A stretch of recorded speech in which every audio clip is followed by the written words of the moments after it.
me. I'm so excited to be doing 37 questions with you today. Thanks for having me. Awesome, so let's get started. How's your day been so far? Pretty good. It's getting a little humid. Reminds me of Houston right now. What are you studying here at UT?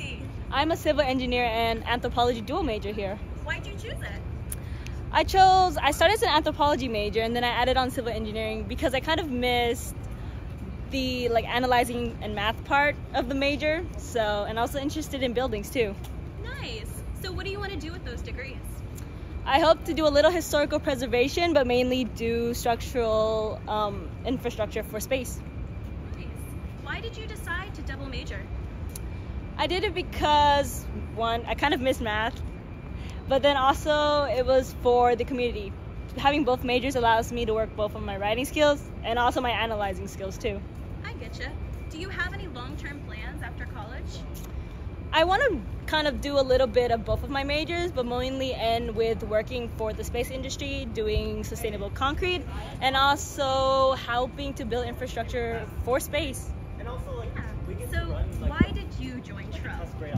I joined TREL because I miss having a team to work with to analyze problems, because I did robotics actually back in high school. Nice. How long have you been in TREL? I joined since my sophomore year actually, so a year and a half. Wow. What are some things that you have learned while being in TREL? Definitely how to analyze problems that don't exist yet in the world. There's not a defined rules like there is in civil. What teams did you join originally? I was a part of both structures and outreach. Why did you choose those teams? Structures helped me analyze materials and then actually the structure of the rocket, since I love materials and structures, as you can tell. And then outreach because it's very fun to just show the community members what we do and get them interested also in the space industry. Yeah. What exactly does outreach do? So we plan most of the events that involve the community members. Some of them are Girls' Day, TEDx, and Cities in Space that we're a part of. How many people are on the team? Including me, there's actually only 4 of us.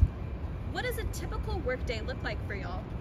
So we usually sit down and first talk about who we've contacted, who contact back to get those events situated, and after that we see what's coming up and start planning for them, whether it be materials, volunteers, if we need speakers, etc. What kinds of challenges does your team face? Definitely contacting schools. I know schools are very busy and sometimes it's hard to get them to answer our emails back. How often does your team get to work together? We meet at least once every week, but then we have occasional Saturdays where events are usually held, and that's when we get to spend at least 5 hours together. Oh my. What is your favorite memory with your team?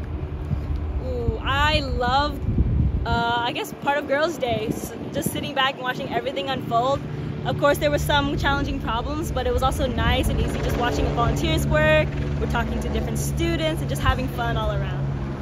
Where does your love for service stem from?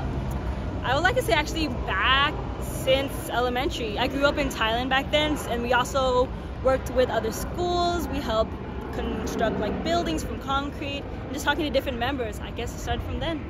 Being in outreach, what does giving back to the community mean to you? It means giving everyone a chance to explore their interests. So there's a lot of talk about engineering, about STEM field, arts and music, and just giving them a chance to explore what a space major would look like for them. Nice. What is the goal at the end of every outreach event? The goal is kind of have a plan for the next one, whether it be coming up with new projects, contacting the school, getting a reply back, just having something we can look forward to for the next week. How do you integrate new members into the outreach team? Diving them deep first, actually. It's very fun to just tell them what the main objective is, to contact schools and see where they go from that. How they contact, email different people, maybe network at different events, and then come back and tell us that experience. How do you identify ways to build the outreach of TREL? Definitely on kind of what the public is looking for. We try different things, we bring different experiments to different events and see what attracts different types of people. How do you prepare before an event? So make sure I have a checklist of all the materials needed, because outreach is very heavily material based, so experiments and projects, making sure we have all of those with us. So outside of TREL, what do you do in your free time whenever you're not doing outreach?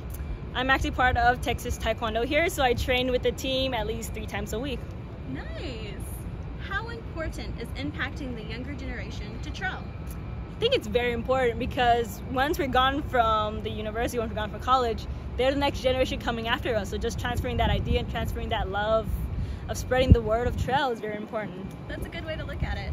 How long does it take to plan and execute an event? It can take anywhere from like a week to about a whole month, depending on how big the event is and how many volunteers we need. Wow. How do you work with other teams? We definitely send them a message asking if they have any props for us or if they have any theories that they want to face.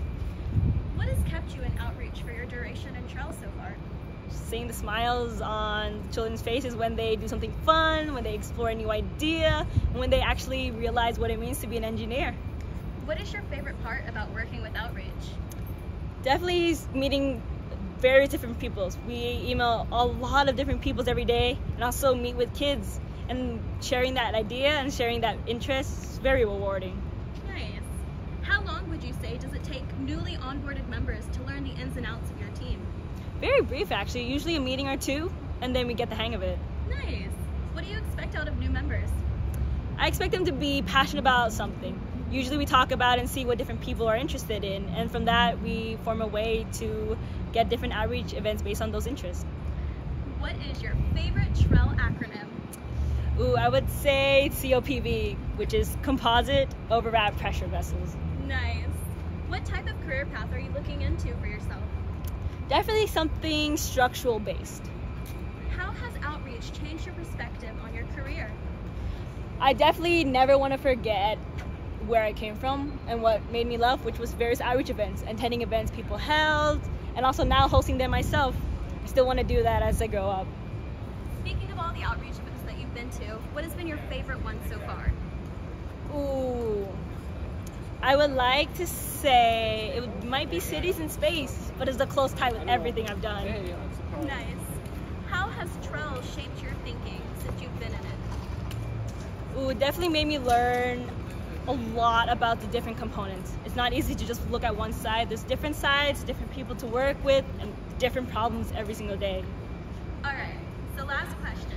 During our Girls' Day event, the whoosh bottle was one of the fan favorite items. Yes. Can you replicate the noise that a whoosh bottle makes for us? Yeah, see. Nice. Well, it was a pleasure getting to talk with you today, Nida. Thank you for having me again. Yeah, well, I'll see you later. Bye. Bye.